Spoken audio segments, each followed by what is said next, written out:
ایک اصولی بات سمجھو، جو اصولی بات، بنیادی بات، یہ تو ہمارے لیے بڑی مصیبت بن گئی ہے. ہمارے لیے یہ بڑی مصیبت بن گئی ہے کہ ہر شخص اپنے ذہن سے چلتا ہے، اپنی سوچ سے چلتا ہے، اپنی فکر سے چلتا ہے.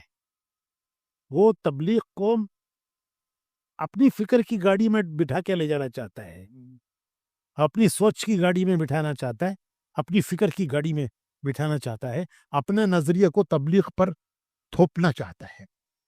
ہماری بنیادی بات یہ ہے کہ معروف کا تذکرہ ہو، منکر کو چھوڑا نہ جائے. معروف کا تذکرہ ہو، منکر کو چھوڑا نہ جائے. مولانا الیاس صاحب رحمۃ اللہ علیہ فرمایا کرتے تھے کہ امت میں 1000 بیماریاں ہیں، ان کا ذکر نہ کرو. امت میں جو بیماریاں پیدا ہو چکی ہیں ان کا ذکر مت کرو. کیا چیز امت میں لانا ہے اس کی ترغیب دو. اور یہ بھی فرمایا کرتے تھے کہ باطل جو ہے وہ تو اندھیرے کی طرح ہے. باطل کی برائی کرنے سے باطل چھپتا نہیں ہے.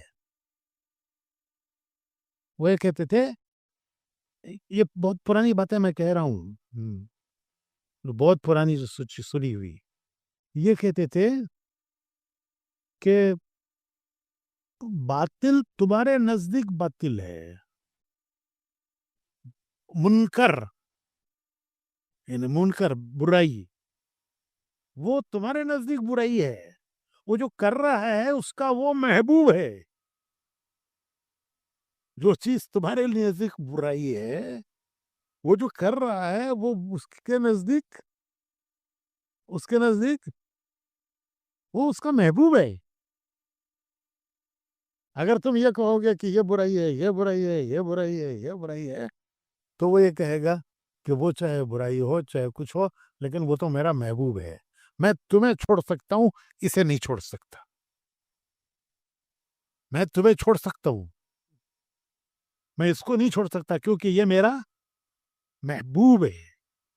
تو فرمایا کرتے تھے کہ جس چیز کو تم برائی سمجھ رہے ہو وہ تمہارے نزدیک برائی ہے، وہ جو کر رہا ہے اس کے نزدیک وہ محبوب ہے اس کا. تو وہ تمہیں چھوڑ دے گا، وہ کہ بھائی نہیں، میں تمہیں نہیں چاہیے، مجھے میں اس کو نہیں چھوڑ سکتا، یہ تو میرا محبوب ہے.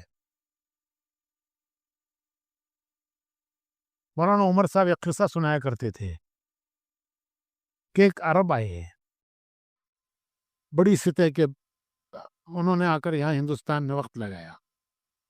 وہ واپس گئے تو انہوں نے واپس جا کر گھر میں یہ کہا کہ یہ ٹی وی جو ہے یہ تو حرام ہے، یہ ہمارے گھر میں نہیں رہ سکتی.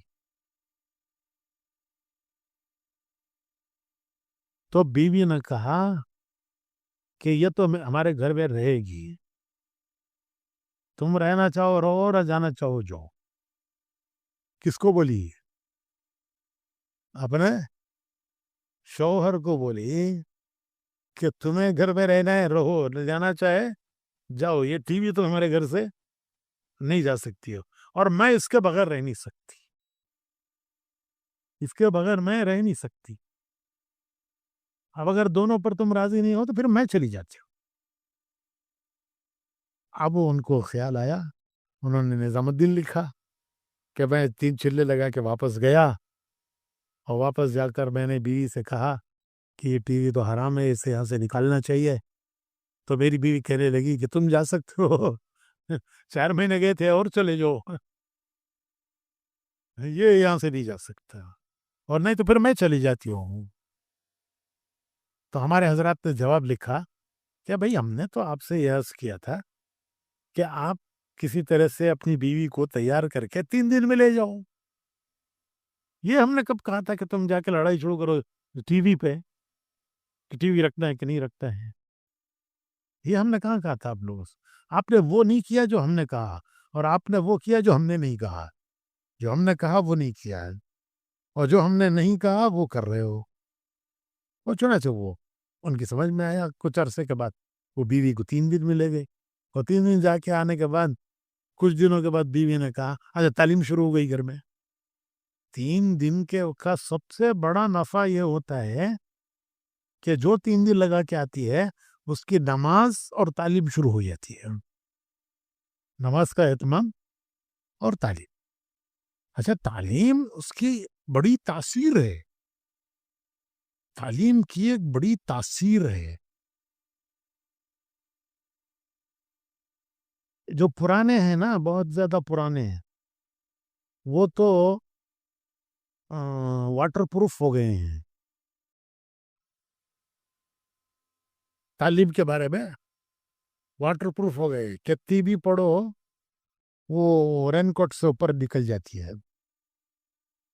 لیکن نیا مجمع جو ہے نا, وہ ایک ایک بات سے متاثر ہوتا ہے, اور پرانوں کو بھی ہونا چاہیے. علماء پرانوں کو بھی ہونا چاہیے. دیکھو جو چیز تعلیم میں ملتی ہے نا, وہ بیان میں نہیں ملتی.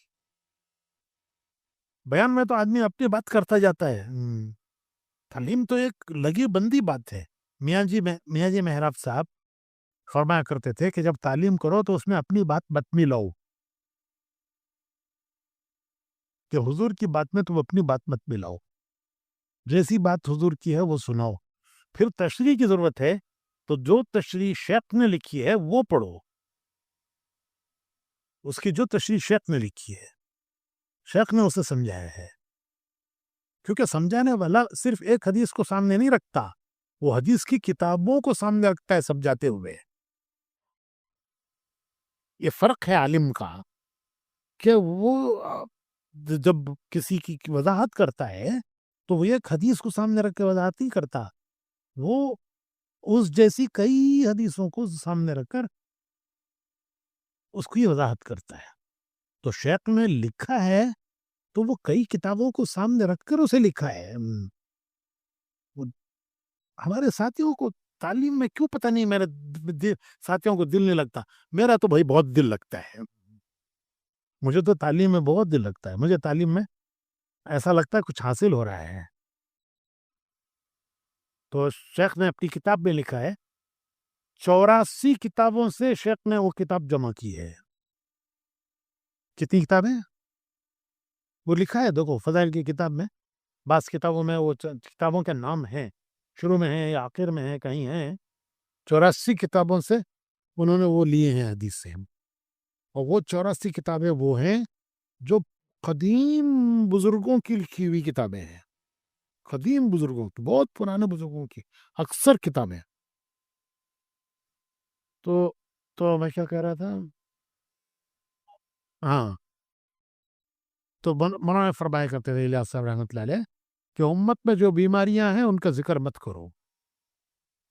عام طور پر مقررین کی عادت ہے, مسلمانوں میں یہ کمی ہے, مسلمانوں میں یہ کمی ہے, مسلمانوں میں یہ کمی ہے. مولانا الیاس صاحب فرماتے تھے کہ کمیوں کا ذکر مت کرو, جو چیز امت میں آنی چاہیے اس کی ترغیب دو, اس کی فضیلت بتاؤ. تو کسی کمی کا ذکر ہمارے یہاں نہیں ہونا چاہیے.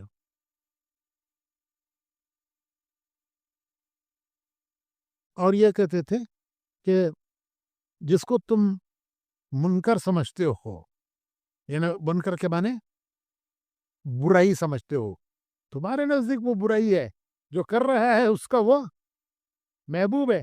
تم کہو گے وہ چھوڑ دو تو وہ کہے گا میں تم کو چھوڑ سکتا ہوں, اس کو نہیں چھوڑ سکتا. کسی بھی چیز کو نہیں لینا چاہیے, بالوں کو, لباس کو, اور کیا ہے وہ برقعے کو, کسی چیز کو بھی نہیں لینا چاہیے. ارے بھائی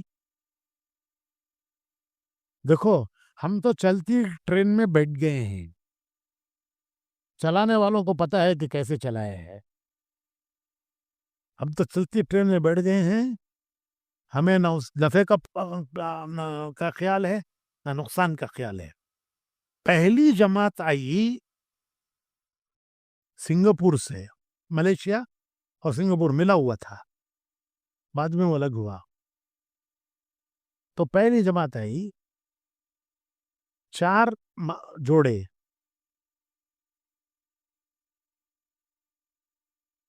تو حضرت جی